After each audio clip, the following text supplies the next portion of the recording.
Poison Ivy, issue 12. G. Mm-hmm. Willow Wilson writing with Marcio Takara on the art. Take it away, Matt.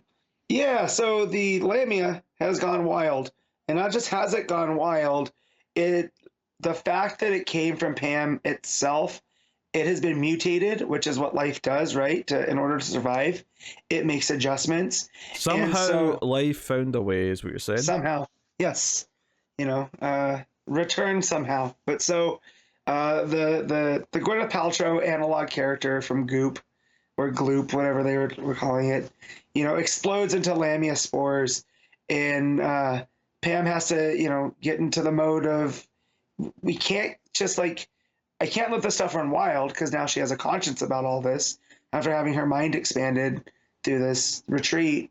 And so what she does is like, I have to get infected by this wild stuff. And through me, if I survive, I can be the cure. So her and her friend, go to confront this creature, and she sees it as Woodrue. It's Pam again confronting her trauma. And as the Lamia spores, fully take over her, she passes out and ends up into like this.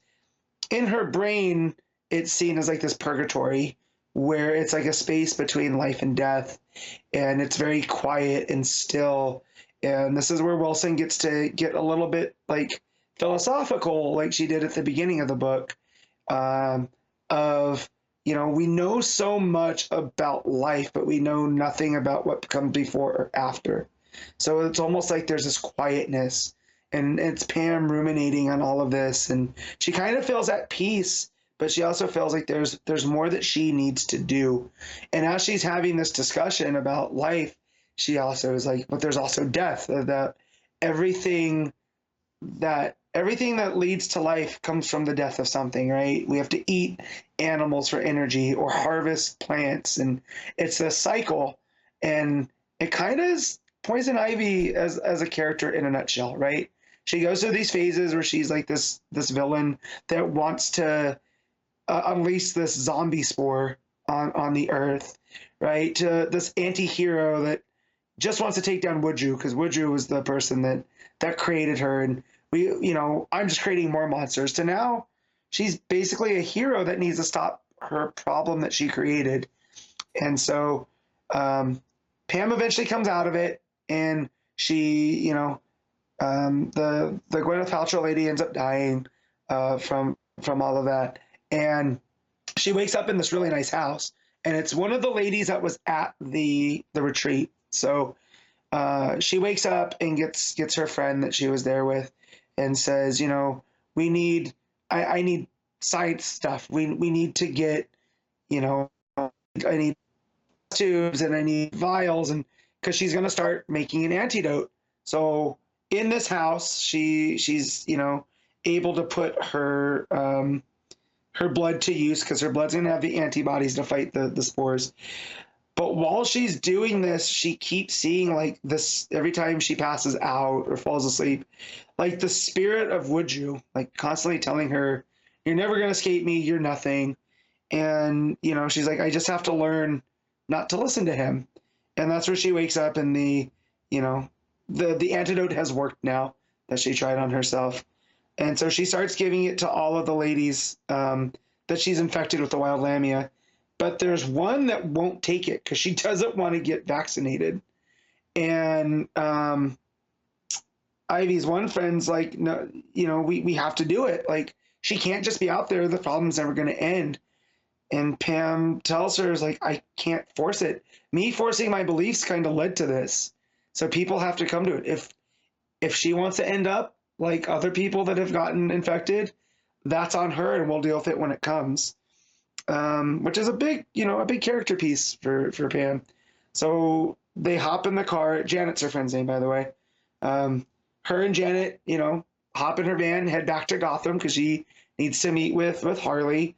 But along the way, they see one of the Lamia zombies that she originally infected, when she had first met Janet in that special. And he's too far gone for the antidote to work. So Pam's forced to kill him.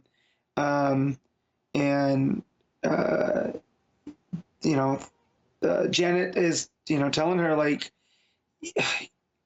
you were supposed to be a hero. You're supposed to figure this stuff out. She goes, yeah, I know, but there's only so much I can do. So now I have to go and fix my mistake and find these zombies and take care of them myself, you know, and I let myself get carried away. And really at the end of the day, by creating these monsters, I'm no better than Woodrue.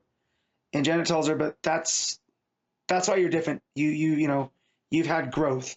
And so they drive into Gotham. She can feel, start to feel things get more tense.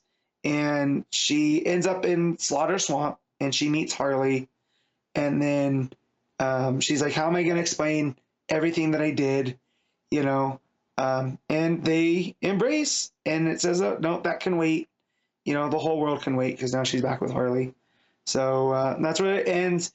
I feel like if it didn't get an extension, this would have been a perfect ending for all this, because Pam's come full circle from, from full-on villain back to anti-hero right now. So, and she has learned quite a bit, from facing her past trauma and defeating it and then not letting it go anymore. Takara's art is very, very good.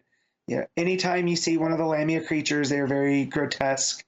Woodrue looks very scary, and so it counters all these like sharp angles on the monsters are countered by the art of Pam and Janet, and like the more natural world stuff that hasn't been corrupted is all very round and soft, and the colors are like these kind of watercolory thing. It's less psychedelic than the book's been, so I just thoroughly enjoyable. It's still one of my favorite books every time, every month. But yeah, so I will give Poison Ivy 12 and 8.